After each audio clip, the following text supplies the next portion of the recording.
Bab 908. Wira tidak sedang menyanjung Taufik, dia benar-benar berpikir demikian. Dia mengetahui kemampuan Taufik dengan baik. Pria itu sangat berbakat dan memiliki jiwa kepemimpinan yang sangat kuat. Dengan pemimpin seperti itu, kerajaan Monoma pasti baik-baik saja. Taufik bahkan bisa disebut saingan Wira. Jika dibandingkan, Taufik juga lebih sulit untuk dihadapi daripada Senia. Sebab, Taufik adalah pria kuat yang hanya menunjukkan kelembutannya pada kerajaan Monoma. Sebaliknya, dia sangat kejam terhadap orang luar, baik itu pada keluarga Juwanto ataupun Wira. Tempo hari, Taufik juga telah memperingatkan Wira. Cepat atau lambat, mereka berdua akan berhadapan. Jika Taufik mampu menguasai dunia, dia tidak akan melepaskan Wira. Rizka tersenyum. Dia tahu betul tentang kemampuan kakaknya, tetapi kekacauan di dunia tetap membuatnya sangat khawatir. Rizka bukan orang yang haus darah, dia juga tidak menyukai konflik, jadi, dia juga tidak berdaya dalam hal semacam ini. Kakakku bilang dia ingin bertemu denganmu hari ini, ujar Rizka. Wira tertegun sejenak, tetapi tidak menolak. Setelah memasuki istana, dia segera menghadap Taufik. Wira, kudengar kamu akan pulang besok, iya? Tanya Taufik sambil tersenyum. Wira mengangguk dan menjawab, iya, aku akan berangkat besok. Apa kamu sudah memikirkan masalah keluarga Juwanto? Apa yang akan kamu lakukan? Tanya Taufik. Taufik punya dua tujuan menanyakan hal ini. Pertama, dia ingin tahu strategi Wira menghadapi keluarga Juwanto. Kedua, dia juga ingin tahu bagaimana Wira akan membantu mereka menyingkirkan keluarga Juwanto. Wira tersenyum dan berkata, sekarang bukan waktu yang tepat. Fokus keluarga Juwanto bukan pada kamu dan aku. Setelah memotong pilihan alternatifnya kali ini, kutebak mereka nggak akan bersabar lebih lama lagi. Kalau memang memungkinkan, hanya satu hal yang harus dilakukan, yakni mengulur waktu mereka. Taufik tertegun sejenak. Mengulur waktu. Apa maksud Wira? Wira bisa melihat kebingungan di wajah Taufik. Dia lantas tertawa dan menjelaskan. Cukup mengulur waktu mereka. Situasi saat ini sedang kacau dan keluarga Juwanto nggak bisa tenang lagi. Kita lihat apa yang akan dilakukan keluarga Juwanto. Mendengar itu, Taufik pun paham. Mengulur waktu sebenarnya bisa diartikan sebagai tidak peduli. Selama mereka mengabaikan keluarga Juwanto, tidak akan ada ancaman. Lagi pula, pihak yang harus dihadapi keluarga Juwanto saat ini bukanlah kerajaan Monoma, melainkan keluarga lain. Baiklah, aku mengerti, ujar Taufik sambil tersenyum. Diam-diam, dia memuji strategi Wira yang bagus. Fokus keluarga Juwanto saat ini tertuju pada raja kerajaan Nuala. Daripada melawan mereka, lebih baik keluarga Juwanto memenangkan tampuk kekuasaan kerajaan Nuala. Tapi, keluarga Juwanto nggak mungkin menyerah begitu saja. Mereka mungkin bakal menawarkan imbalan yang lebih besar untuk merayumu, kata Wira sambil tersenyum. Taufik tertawa makin keras, dia diam-diam berpikir bahwa Wira benar-benar licik. Bisa-bisanya Wira memikirkan siasat ini. Namun, siasat ini memang yang terbaik. Mereka tinggal duduk diam dan menunggu keluarga Juwanto menawarkan imbalan yang lebih besar. Setelah mengobrol cukup lama dengan Taufik, Wira pun undur diri. Keesokan paginya, dia memulai perjalanan menuju kerajaan Nuala. Saat ini, ketiga wanita Wira yang berada di Provinsi Suntra merasa sangat cemas. Meskipun Wira baru pergi selama 3 hari, hati mereka selalu dirundung gelisah. Bagaimanapun, perjalanan Wira kali ini penuh dengan bahaya. Setidaknya, ada keluarga Juwanto yang tidak akan melepaskannya. Mereka tidak tahu, saat ini keluarga Juwanto tidak sedang mengkhawatirkan tentang Wira. Fokus mereka telah beralih pada Raja Bakir. Bab 909. Ketika pergi ke kerajaan Monoma, Wira menempuh perjalanan selama 1 hari. Saat kembali, dia tentu membutuhkan waktu 1 hari juga. Setelah matahari terbenam, Wira akhirnya telah memasuki kota. Saat Wira kembali ke penginapan, ketiga istrinya langsung menangis terharu begitu melihatnya. Meskipun hanya 3 hari, mereka sangatlah khawatir. Melihat situasi ini, dia tak kuasa bertanya sambil tersenyum. Hahaha, aku sudah berjanji bahwa kali ini aku akan kembali dengan cepat. Kenapa kalian masih khawatir? Namun, Wulan malah tak kuasa berkata, aku nggak khawatir. Hanya Dian dan Dewina yang mengkhawatirkanmu. Mereka berdua nggak bisa tidur dengan tenang selama 3 hari ini. Setelah mendengar perkataan Wulan, Dian dan Dewina tentu tidak terima. Dian berkata dengan nada dingin. Entah siapa yang nggak mau makan dan minum selama 3 hari ini, bahkan selalu berdiri di depan pintu. Benar, bisa-bisanya hanya meledek kita. Tuan Wira, Kak Wulan adalah orang yang paling mengkhawatirkanmu. Timpal Dewina. Kedua wanita itu langsung membantah perkataan Wulan. Saat mendengar itu, Wira pun sontak tertawa terbahak-bahak. Malam itu, ketika berbaring di atas ranjang, Wulan memeluk Wira dengan lembut sembari berkata, Sayang, setelah pulang nanti, ayo kita urus pernikahannya. Dian dan Dewina sepertinya sudah nggak sabar. Wulan menyampaikan pendapatnya secara tergesa-gesa. Kedua wanita itu sama-sama mencintai Wira seperti dirinya. Tanpa upacara pernikahan yang resmi, mereka tentu tidak berani memiliki kontak fisik yang lebih intim dengan Wira. Seperti saat ini, baik Dian maupun Dewina, mereka juga ingin memeluk Wira seperti yang dilakukan oleh Wulan. Sayangnya, mereka masih merasa tidak enak sekarang. Mendengar perkataan ini, Wira yang memahami maksudnya pun berkata sambil tersenyum. Baiklah, setelah pulang nanti, kita akan mengadakan acara pernikahan. Wira tentunya tidak boleh mengecewakan kedua wanita cantik itu. Pada saat ini, mata Wulan tiba-tiba bergerak dengan indah dan menawan, lalu dia berkata, sayang, kamu bisa mendapatkan aku sekarang. Wira tertegun sejenak sebelum berkata, bukannya kita sudah sepakat untuk menunggu sampai malam pertama untuk hal ini? Kenapa kamu membicarakan itu sekarang? Sementara itu, Wulan malah menatap Wira dengan tatapan penuh kasih sayang seraya berkata dengan lembut. Aku nggak peduli dengan pernikahan. Aku hanya ingin bisa bersamamu untuk selamanya. Apalagi, kita sudah lama menjadi pasangan suami istri. Malam pertama kita sudah lewat. Sayang, tolong jangan menolakku lagi, iya. Setelah berpisah dengan Wira selama beberapa hari ini, hatinya terasa sangat hampa. Baik terakhir kali maupun kali ini, tidak peduli berapa lama Wira bepergian, selama Wulan tahu bahwa suaminya dalam bahaya, waktu sehari, sebulan, bahkan setahun pun sama-sama menderita baginya. Itu sebabnya, Wulan tidak ingin meninggalkan penyesalan. Dia ingin segera menjadi wanita Wira. Wira masih ingin mengatakan sesuatu, tetapi bibir Wulan sudah membungkamnya. Keduanya pun bermesraan dalam kelembutan tersebut. Namun, ini membuat Dian dan Dewina yang berada di ruang sebelah menderita. Wajah kedua wanita itu memerah. Tatapan mereka terlihat malu-malu dan penuh harap. Intinya, mereka tidak dapat tidur nyenyak pada malam ini. Keesokan paginya, Wira bangun lebih awal. Ketika melihat wanita cantik di sampingnya, dia merasa sangat puas. Semalam, Wira tidak mampu menahan godaan dari Wulan. Bukan karena tidak ingin menahan diri, melainkan dia tidak ingin mengecewakan Wulan. Wira juga menyadari bahwa mereka lebih sering berpisah selama beberapa waktu ini. Hal tersebut membuat Wulan sangat khawatir sehingga ingin menjadi wanitanya. Setidaknya, ini bisa dianggap sebagai sebuah ikatan. Tak lama kemudian, Wira membuka pintu dan berjalan keluar. Dia langsung mendapati Dewina dan Dian yang bermata panda. Begitu keduanya melihat Wira, wajah mereka tak kuasa memerah. Saat melihat mata panda kedua wanita itu, Wira bertanya dengan penasaran. Kenapa, apa kalian berdua nggak tidur dengan nyenyak? Malam tadi begitu berisik, bagaimana kami bisa tidur? Tanya Dewina dengan kesal. Bab 910. Setelah mendengar perkataan itu, Wira baru memahaminya. Ternyata isolasi suara pada zaman ini sangat buruk. Aksinya semalam memang lumayan berisik. Hahaha, Wira sontak tertawa. Pada saat ini, Wulan juga sudah bangun. Ketika melihat kedua wanita itu, dia pun merasa tidak enak. Pagi ini, suasana ketika mereka menyantap sarapan terasa agak canggung. Setelah sarapan, Wira langsung pergi ke Provinsi Suntra. Tokonya sudah diatur dengan baik. Pada saat yang sama, setelah tekanan dari keluarga Juwanto berkurang, baik gula kristal maupun gelas kristal, kini sangat disukai oleh banyak pedagang. Hanya saja, untuk membangun jalur perdagangan yang sebenarnya masih agak sulit. Yang paling dikhawatirkan oleh Wira adalah bandit di sepanjang perjalanan. Sembari berpikir demikian, Wira pun menarik nafas dalam-dalam dan memanggil Danu, lalu memerintahkan. Danu, coba cari tahu, kalau para bandit dan perampok dalam Provinsi Suntra ingin membuka jalur perdagangan, kita tentu harus bekerja sama dengan mereka. Usai mendengar ini, Danu langsung mengangguk. Tanpa berkomentar apapun, dia langsung pergi begitu saja. Saat ketiga wanita melihat adegan ini, mereka juga tidak berkata apapun. Mereka paham bahwa perjalanan ini pasti akan penuh dengan kesulitan. Jadi, untuk memastikan keamanan, mereka harus memberi keuntungan kepada para bandit dan perampok.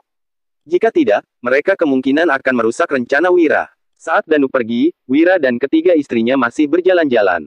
Tidak lama kemudian, Danu pun kembali dan melaporkan. Kak Wira, aku sudah menyelidiki tentang Provinsi Suntra. Bandit di sini, benar-benar kacau. Ada markas bandit di mana-mana. Begitu mendengar kata-kata ini, Wira pun tertegun sejenak dan bertanya dengan heran. Di mana-mana? Setelah memikirkannya lagi, mungkin memang seperti itu. Tanpa adanya keluarga besar yang mengendalikan wilayah ini, situasinya tentu akan lebih kacau daripada tempat lain. Danu pun bertanya. Iya, tapi aku sudah menyelidikinya. Geng-geng ini biasanya nggak berhubungan satu sama lain. Wilayah yang kita lewati ini adalah wilayah dari geng Bambang, jadi. Kak Wira, apakah kita harus mengendalikan geng ini? Maksud Danu sangat sederhana. Mereka hanyalah kelompok yang terpecah belah. Apabila berhasil mengendalikan mereka, menaklukkan geng-geng lainnya akan menjadi lebih mudah. Sebenarnya, Wira juga berpikir demikian. Meskipun bekerja sama adalah ide bagus, mereka tetap perlu mengendalikan para bandit lokal ini. Lantaran sudah membuat keputusan, Wira langsung berkata, "Ayo, kita pergi ke gunung untuk mengunjungi mereka." Danu segera mengangguk. Keduanya pun menunggangi kuda menuju pinggiran kota. Hanya dalam waktu sekitar 30 menit, mereka telah melihat sebuah desa di puncak bukit. Ukurannya tidak besar, mungkin hanya ditempati oleh sekitar 100 orang. "Coba periksa gunung ini," pinta Wira. Segera setelah itu, Danu langsung berseru, "Apakah ketua dari geng Bambang ada di sini?" Teriakan Danu sontak membuat penjaga di depan gerbang terkejut. Seorang pria bersosok besar dengan dada telanjang tampak berjalan keluar. Kemudian, dia pun bertanya, "Huff, siapa yang berani berteriak di depan markas gengku?" Melihat sosok itu keluar, Danu tampak mengedipkan mata, lalu memeriksa dengan saksama sebelum berkata, "Kak, orang ini adalah ketua dari geng Bambang, namanya Bambang." Mendengar ini, Wira tak kuasa menahan tawa sembari berkata, "Ketua geng Bambang yang bernama Bambang. Dia bisa-bisanya menggunakan nama sendiri untuk memberi nama gengnya. Ini cukup menarik." Setelah puas tertawa dan menggelengkan kepala, Wira pun berkata, "Kita datang ke sini untuk berbisnis dengan ketua Bambang. Apakah kamu tertarik?" Bambang yang bangun dari tidurnya karena keributan tadi merasa agak kesal. Namun, saat mendengar kata bisnis yang diucapkan Wira, matanya langsung berbinar-binar. "Hahaha, ini tentang membunuh atau membakar?" tanya Bambang secara langsung. Selama ini, dia hanya terlibat dalam 2 kegiatan tersebut. Bab 911. Mendengar ini, Wira merasa agak canggung. Orang ini benar-benar seorang pembunuh. Pikirannya hanya penuh dengan aksi membunuh dan kekerasan, bukan orang yang cukup cerdas. Wira pun menghela napas dan merasa tak berdaya. Tampaknya ketua dari geng ini perlu diganti. "Ketua Bambang, bagaimana kalau kita membahasnya di dalam?" tanya Wira seraya tersenyum. Begitu mendengar perkataan Wira, Bambang tidak berpikir terlalu banyak dan langsung mengangguk. Sebenarnya, Bambang juga memperhatikan Wira dari atas ke bawah. Dia hanyalah seorang pemuda kaya raya. Sementara itu, Danu yang berada di sampingnya tampaknya pandai berkelahi. Namun, ada sekitar 100 orang di geng Bambang. Apabila mereka berkelahi, bagaimana mungkin mereka akan kalah dari 2 orang? Jadi, Bambang sama sekali tidak khawatir bahwa 2 orang ini akan macam-macam. Mereka bertiga masuk ke dalam aula, lalu Wira tak kuasa bertanya, "Ketua Bambang, apa geng Bambang nggak punya ketua lain?" Bambang sontak menghela napas dan langsung menjawab, "Orang di geng Bambang hanya sedikit, jadi apa gunanya memiliki ketua lainnya? Aku sendiri sudah cukup." Mendengar jawaban ini, Wira merasa sangat frustrasi. Namun, dia tetap berkata, "Hari ini, aku datang untuk membahas bisnis denganmu. Sederhana saja, yaitu untuk bersama-sama mencari keuntungan." "Bersama-sama mencari keuntungan?" tanya Bambang. Ketika mendengar ini, dia agak bingung dan tidak memahami maksud Wira. Mungkinkah Wira juga tipe orang yang melakukan aksi membunuh dan membakar? Saat ini, Wira pun menjelaskan. "Benar sekali, aku ingin membangun jalur perdagangan dan melakukan bisnis di sepanjang jalur itu. Aku memerlukan bantuan geng Bambang untuk memberikan pengawalan di sepanjang jalan. Ini adalah bisnis jangka panjang, bukan hanya dalam beberapa hari. Jadi, aku jamin keuntungannya cukup besar. Satu-satunya masalah adalah apakah geng Bambang bersedia memberikan pengawalan?" tanya Wira. Mendengar ini, Bambang sontak merasa gembira dan buru-buru bertanya, "Apa barang berharga ini?" Matanya bahkan berbinar-binar. Dia pernah mendengar tentang pengawalan barang berharga, tetapi belum pernah melakukannya sendiri. Bambang berencana untuk merampok Wira secara langsung. Memangnya berapa banyak uang yang bisa didapatkan dari pengawalan sepanjang jalan? Apabila langsung merampok, Bambang akan mendapatkan keuntungan besar. Wira pun melirik Bambang sekilas dan segera memahami isi pikirannya. Setelah itu, dia pun menjawab, "Ketua Bambang, barang ini adalah gelas kristal bernilai puluhan juta gabak." Usai mendengar perkataannya, Bambang sontak tercengang. Segera setelah itu, dia berkata, "Hahaha, ternyata begitu berharga, bagus sekali." Usai berkata demikian, Bambang segera memanggil para bawahannya. Kemudian, 20 hingga 30 bandit segera datang dengan membawa senjata. Melihat situasi ini, Wira pun menatap Bambang seraya tersenyum acuh tak acuh. "Ketua Bambang, apa maksudmu?" "Apa maksudku? Apa kamu masih belum mengerti?" tanya Bambang. Dia sontak tertawa terbahak-bahak, lalu menunjuk ke arah Danu dan berkata secara tak acuh. Kamu, pulanglah dan bawa kemari beberapa gelas kristal untukku. Dia akan menjadi sandera. Kalau kamu nggak melakukannya, aku akan membunuhnya langsung. Begitu mendengar perkataannya, Wira pun menghela napas, lalu berkata, Ketua Bambang, aku datang untuk berbisnis denganmu, tapi kamu malah ingin membunuhku. Itu sama saja dengan menghancurkan masa depanmu sendiri. Bambang segera mendengus dingin seraya berkata, menghancurkan masa depan. Sungguh lucu. Berapa banyak uang yang bisa aku dapatkan dengan mengawal kalian? Merampok besar-besaran baru disebut menghasilkan uang. Bambang memiliki pemahaman yang baik, tetapi sayangnya dia tidak paham akan satu hal. Merampok memang bisa membuatnya kaya. Namun, dia juga harus mampu bertahan hidup untuk menikmati kekayaannya. Ternyata kamu punya pemikiran seperti itu. Kalau begitu, maafkan aku. Usai berkata demikian, Wira melihat ke arah semua orang dan berkata dengan acuh tak acuh. Mulai hari ini, ketua geng Bambang akan diganti. Pertimbangkan baik-baik, apa kalian ingin bergabung denganku atau tetap setia pada ketua Bambang? Bab 912. Usai mendengar perkataan Wira, anggota geng Bambang tampak kebingungan. Mengganti ketua geng Bambang, apakah Wira tidak waras? Beraninya dia mengatakan hal seperti itu di wilayah mereka. Hahaha, Wira, kamu memang menarik. Beraninya kamu berbicara seperti itu kepada anak buahku dan bahkan di wilayahku. Kamu benar-benar mencari mati, ujar Bambang. Dia pun memandang Wira dengan sinis, seolah-olah melihat lelucon terbesar dalam hidupnya.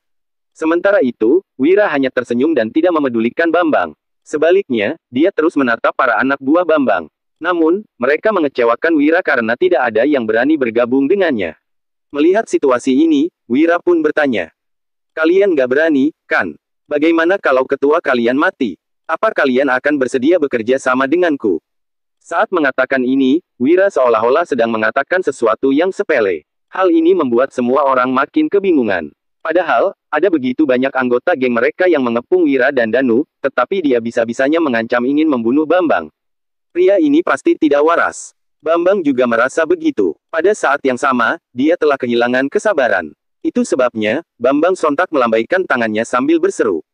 Tangkap Wira. Mendengar ini, Wira pun menggeleng dan berkata acuh tak acuh.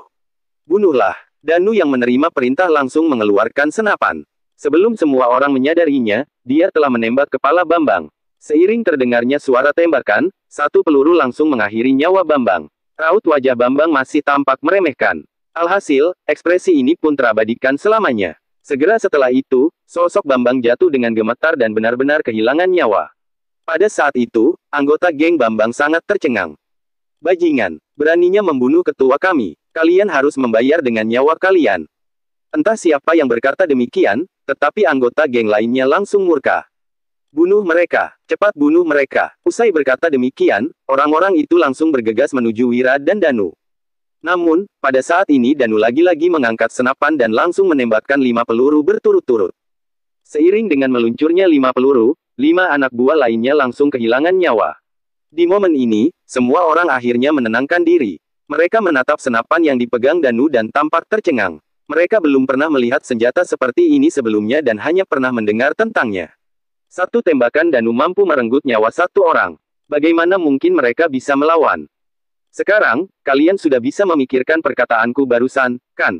Tanya Wira sambil tersenyum. Kemudian, dia duduk di sana dan lanjut minum teh. Para anggota geng Bambang saling memandang dan ketakutan. Barusan, mereka tidak memahami maksud Wira, tetapi sekarang mereka telah memahaminya. Dia benar-benar memiliki kemampuan itu. Saat ini, Wira kembali menjelaskan. Aku adalah seorang pedagang yang ingin membangun jalur perdagangan. Kalian hanya perlu membiarkan barang-barang daganganku lewat. Setiap kalinya, aku akan membayar biaya perjalanan dan perlindungan. Ini adalah kerjasama jangka panjang.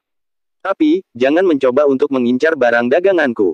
Aku pasti akan langsung membunuh orang itu. Jadi, apa kalian bersedia bekerja sama? Tanya Wira seraya menatap anggota geng Bambang.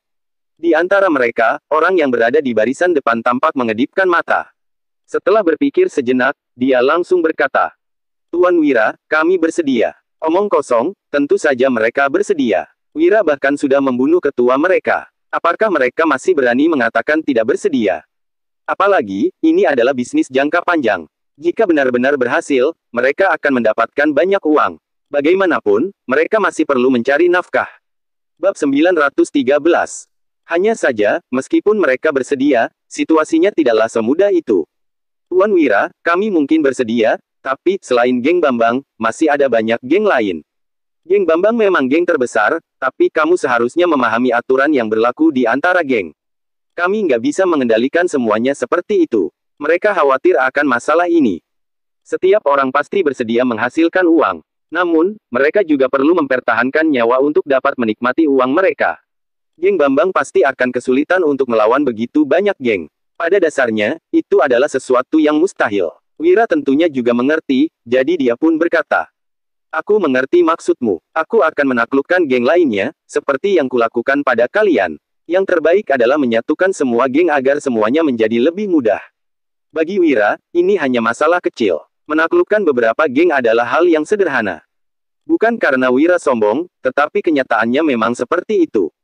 Pertama, dia memiliki kemampuan tersebut. Dengan membunuh ketua mereka, anggota geng akan kehilangan semangat dan akhirnya tunduk. Kedua, Wira bukan hanya akan membunuh ketua mereka dan bermusuhan, sebaliknya dia akan mengajak mereka untuk bekerja sama dan mencari untung bersama. Dua hal ini sudah cukup membuat mereka bersedia bekerja sama dengan Wira. Tidak mungkin ada orang yang keberatan dengan uang. Ini adalah bisnis yang pasti menguntungkan. Anggota geng Bambang terkejut saat mendengar kata-kata tersebut. Mungkinkah orang ini benar-benar akan merekrut semua bandit di Provinsi Suntra? Provinsi Suntra memang tidak terlalu makmur, tetapi ada banyak geng bandit di sana. Apakah Wira benar-benar mampu menaklukkan semua geng? Namun, setelah melihat ketua mereka yang sudah mati, orang-orang ini mulai percaya. "Tuan Wira, kalau kamu bisa melakukannya, kami bersedia melayanimu." Orang yang berbicara sebelumnya langsung menyatakan dukungannya tanpa ragu-ragu. Setelah orang lain memikirkannya, mereka juga menganggukkan kepala. Keadaan di dunia ini sudah kacau dan semua orang hanya berjuang untuk bertahan hidup. Tidak ada bedanya, baik mengikuti ketua Bambang ataupun Wira. Bahkan, setelah mendengar perkataan Wira, mereka malah merasa bahwa bergabung dengan Wira mungkin akan lebih baik. Saat ini, Wira melihat pria yang sejak tadi menanggapinya, lalu bertanya sambil tersenyum.